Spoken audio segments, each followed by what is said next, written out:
केले तसेच मानते की बाबा झुंडेजीचे आशीर्वाद आहे. आजचे त्यागाचे हळ नुकतेच पार पडले. योगेशजी ठाकरे यांच्या निवासस्थानी पाठवले. मार्गात येण्याचे कारण असे आहे की माझे पती वेश्मी होते. वेश्नामुळे मी मार्गात आले. माझी परिस्थिती खूप खराब होती. मार्गात आले मला मार्गाची दुर्दशा काही कळत नव्हती. समोरून सांगायचे नेहमी का बाई असं करायचं, बाई तसं करायचं म्हणून सांगायचे. आणि त्यांच्या इकडल्या मंदाबाई ठाकरे त्या पण मला नेहमी मार्गदर्शन करून सांगायचे. माझे पती खूप वेश्मी होते. असं वाटत नव्हतं की ते दारूच्या व्यसनाच्या दूर होते म्हणून असं मला वाटत नव्हतं. एक वर्ष झालं तरी त्यांचे मार्ग म्हणजे बाबा म्हणजे त्यांची हे नाही लागली, लक्ष नाही लागले. मला असं वाटत नव्हतं की मार्गात म्हणजे आम्ही राहून असं वाटत नव्हतं. पण भगवंतामध्ये एवढी जागृत शक्ती आहे की माझे पती दारूच्या व्यसनापासून दूर झाले. पण माझे पती कंपनीमध्ये पण जायचे आणि खाली टायमामध्ये ॲटो पण चालवायचं.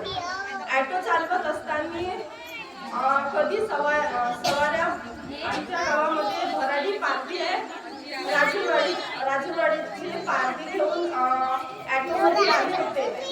ॲटोमध्ये आले तर आमच्या गावाचे सेवक असे म्हणत असायचे, सेवक बापूरावजी जोगी हे सेवक असे म्हणायचे की गणेशनी व्यसन केला, दारूचा व्यसन केला. मला दिसले होते राजूरवाडीमध्ये असे म्हणायचे.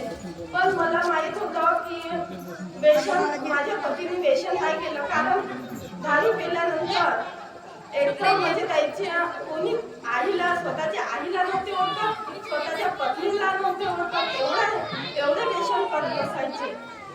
आणि आपल्याला फोन आला तर आपण कानाला मोबाईल लावून फोनवरती बोलतो. पण माझे पती व्यसनामध्ये फोन नाही येत असताना फोन कानाला लावून बोलायचे. आपल्याला फोन आला तेव्हाच आपण फोन मोबाईलला कानाला लावून फोनवरती बोलतो. पण त्यांना फोन येत नसताना व्यसनामध्ये कानाला फोन लावून एकटेच बोलायचे. एवढी परिस्थिती माझी एवढी खराब होती. पण भगवंताने आता मी सुख समाधानी आहे. आणि जेव्हा मार्गात येण्याच्या अगोदर दारू उतरल्यानंतर चांगलेच बोलायचे. असे जेव्हा दारू पित असताना त्यांना नशा यायची, पण दारू उतरल्यानंतर चांगलेच बोलायचे. असे करता करता आम्ही सुखी समाधानी झालो. आणि आता सुखी समाधानी झालो. मला 2 मुलं आहेत. आताच मी त्यागी झाली आणि त्यागामध्ये मला एवढे अनुभव घडले की माझ्या लहान मुलाचा ताप 103 वर गेला होता. 103 वर गेला होता ना. मला बेडवरून खाली उतरण्याची शक्ती नव्हती. 101 वर मी चालत नव्हती. पण मी काकाजीला फोन केला. माझी तब्येत बिघडली तेव्हा मी काकाजीला फोन केला नाही. पण माझ्या मुलाची तब्येत बिघडली तेव्हा मी काकाजीला फोन केला. काकाजी असे म्हणायचे की बाई तीर्थ करून घे, तीर्थामध्ये आराम होईल. आराम झाला आणि मी बाथरूम मध्ये पडली. त्यागामध्ये पडली. मला असं वाटलं की पावसाळा होता, पाणी सहारलं असेल, या कारणाने मी पडली असेल असं मला वाटलं होतं. पण तिथे पाणी काहीच नव्हतं तरी मी अशीच पडली. आणि पायऱ्यावरून मी वरच्या मजल्यावर राहते, वरतून 2 पायऱ्यावरून खाली माझ्या मुलाला घेऊन खाली पडली. पण भगवंतानं एवढंसं काही दुःख येऊ नाही दिलं, काही लागलं पण नाही. मी माझ्या गावला असे म्हणायची की मी पायऱ्यावरून काहून पडली, काही चुकी झाली असेल का असं वाटलं मला. पण मग आणि त्या 42 दिवसाचे कार्य घेतले आम्ही.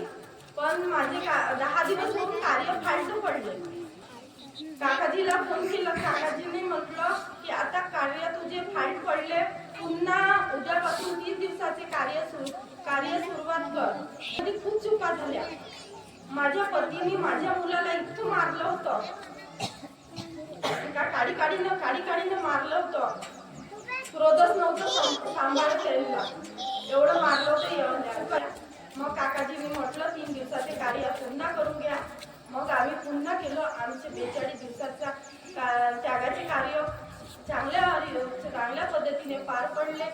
आणि मला माझे मामा मार्गात होते तेव्हापासूनच मला मार्गाचा अनुभव होता. मी कुवारी असतानाच लग्नाच्या अगोदर मला मार्गाचा अनुभव होता. काही शेतकरी शेतामध्ये डुकरासाठी करंट लावतात. पण डुकरासाठी करंट लावा नको, कारण माझ्या मामाने करंट लावला होता शेतामध्ये. जसा डुकराला करंट लागला तसंच माझ्या मामाच्या मुलाला घरी जसं डुक्कर वावरात तडफडत होता तसंच माझ्या मामाचा मुलगा पण वावरात भयानक तडफडत होता, घरी तडफडत होता. आणि जसा डुक्कर फेस टाकत होता तसंच माझ्या मामाचा मुलगा घरी फेस टाकत होता. एवढी भगवंताची हे आहे.